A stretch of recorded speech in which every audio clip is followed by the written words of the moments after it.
Welcome to the Behind the Board on Delay and Reverb. So this is a fun one. This is about effects plugins right now. There's a ton of effects plugins we could use, but these are the ones we use the most, and I want to work with those first here. So let's go to our clean guitar, first track, put it on solo, and start talking about delay. We'll bring in the delay plugin. It's much easier to hear in action than just explain. So let's go down to delay and let's go to mod delay 3 mono. You see there's also a mono stereo version, which is very cool. It actually gives you different delay settings for the left and the right speakers. So you can do some cool effects with that, but we want to work on the basics right now.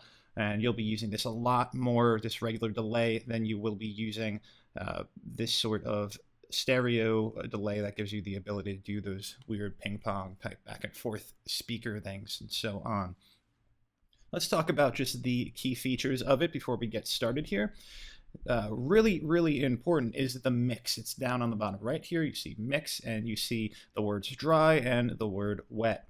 Wet is 100% the effect. So if we're wet 100% now, that's only the effect playing back and not any bit of the original track. So you only get the delay. You actually wouldn't even hear the hit until the delay kicked in.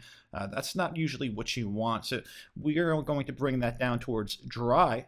Let's try it at 25. That's pretty wet, but we're going to bring it down towards dry to 25% right now. And dry is your original hit. That's what's already on the track. So 25% of it will be this plugin and 75% of it will be the original track. Next, we're going to talk about the speed. So we have the sync button in, which is a really great feature. It actually just locks it into the tempo. You see the tempo is 134, and you know from previous videos our tempo is right up here, says 134. So that's locked in perfectly. That's what we want, especially when we want to create a little bit of effects with it that are in time. And here are your notes that you could use within that tempo. Let's try eighth notes. Take a look at eighth notes. And you'll see this changes every time we pick different notes. This is your delay speed. So an eighth note at 134 BPM is about 223.9 milliseconds long. And now I'm going to change it to quarter notes so you can understand exactly what I'm getting at here. There we go, we're on quarter notes and the delay speed changed. Now it's at 447.8 milliseconds. We'll leave it on quarter notes for right now. Next thing to worry about is your feedback. So feedback is how many repetitions this delay does. Right now with the feedback at 0, you'll get the original hit and 1 delayed hit. With the feedback up a bit, you might get the original hit, 1 delayed hit, and a second delayed hit a little bit lighter. And as you keep increasing it, you'll get more and more repetitions, and that's how that feedback works. So let's bring that feedback. Now let's leave it right here for right now so we could actually make a point with that and hear it in action. I'm going to go to the last note on the clean guitar so we could hear this in action. We should have 1 hit and 1 delay hit. So that's how that works. We only get 1 hit, 1 delay hit. Let's bring the feedback up to 25%. You'll see that it has more than 1 delay hit now. And it keeps going. You can bring that up a bunch. After a while, it starts kind of just going and going and going as it gets out of your control. But that's how that feedback works. I usually like to have it on just a little bit no matter what, so it doesn't end abruptly after that second hit and it kind of smooths itself out a bit. So that is the basics of this delay. It really is that simple. But we could do some pretty cool stuff with this delay that I'd like to work with you on real quick. So let's bypass this plugin. You could just press Command and click it. And remember, we can make these plugins inactive too. I want to mention this a little more often because if your CPU power is getting drained and your computer is running a little slow, just press Control Command on the plugins you're not using and it becomes inactive. So Control Command does that. And keep that in mind. Make that a habit so you know that and you don't have to shut the computer down every time something bad happens.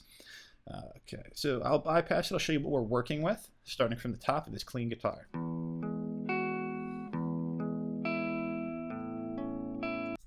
Very cool. So I'll put in what we had working here is a feedback of 10%, and a wet drive 25, and we got a quarter note delay speed.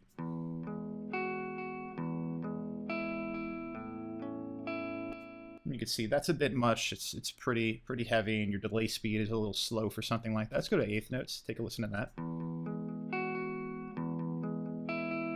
And again, a bit heavy. So take this down towards dry a little bit more, and you'll see it starts to blend in and makes the sound a little bit better. And it's less of an effect, more of an improvement to what you're working with.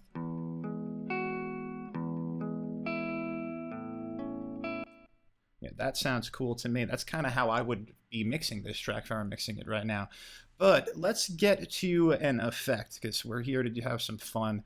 I want to set this up maybe around 35. So on your mix, your wet dry mix, let's keep the eighth note for right now, but let's add a dot to it. So now this is a dotted eighth note. What a dot does to a note is it gives it 1.5 times its value of the preceding note. So if a note, like an eighth note comes before it, it gives it the time of an eighth note and a 16th note. If a quarter note came before it, it'd be the time of a quarter note and an eighth note, and so on. So this is going to take an eighth note and a 16th note in order to delay the time. It sounds confusing, but once you hear it, you're going to understand it pretty quickly. I'm going to bring my feedback up a little bit too, just to make this sound even cooler. And let's take a listen back to what we just did.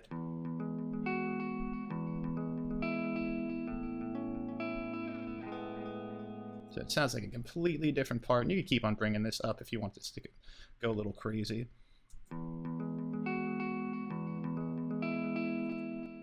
And you could try that out on different speeds as well if you wanted to go to a dotted quarter note.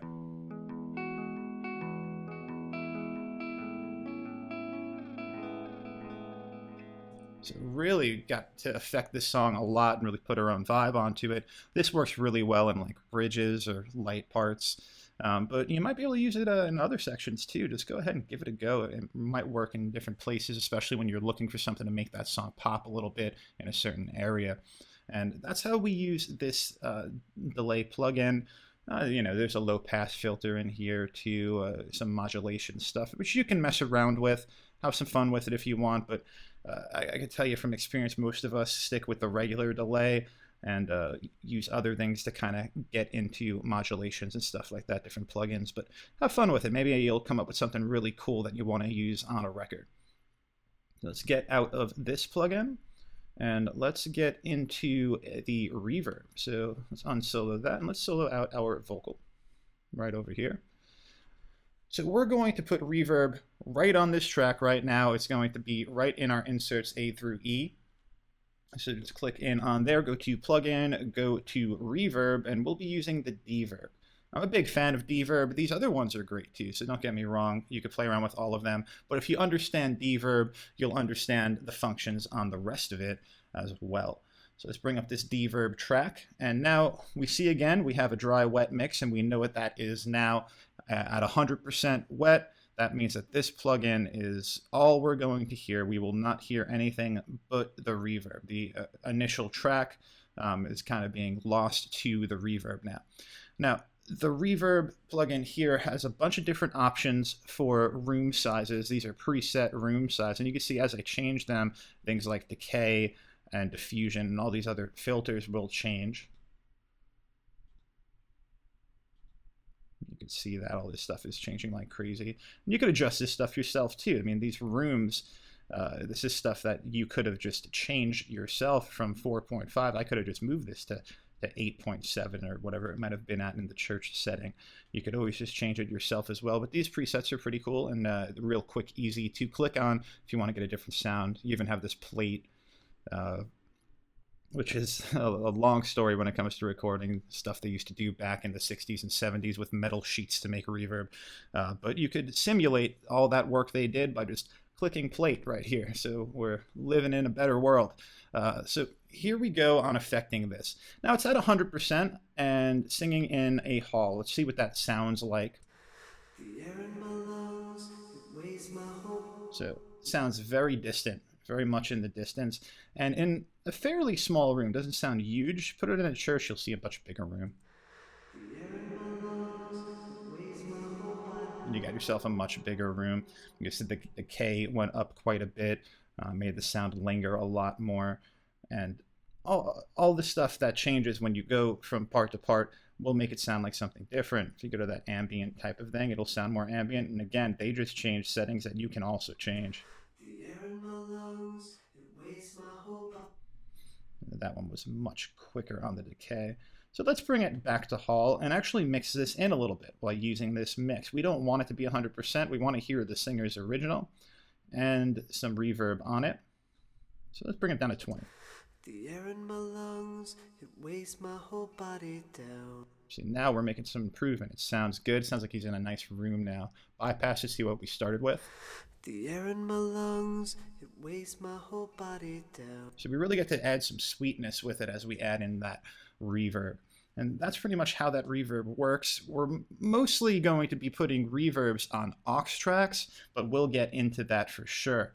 So that is the idea behind delay and reverb. Play around with these tracks with all different delays, all different reverbs, and even feel free to go to some of these other effect plugins because we won't get into every single one of them.